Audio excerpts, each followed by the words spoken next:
把熨烫好的包带两边进行压缝 0.1 厘米，把带口进行包边车缝 1.5 厘米，把车缝好的包带固定在带口上，从侧边量进3厘米，把布带头放在车缝位的2毫米处，沿着原车缝线压一道，再把布带向上慌折，再压线。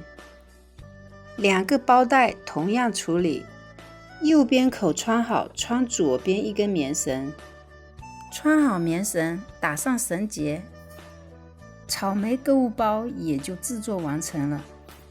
看看折叠收纳起来的效果，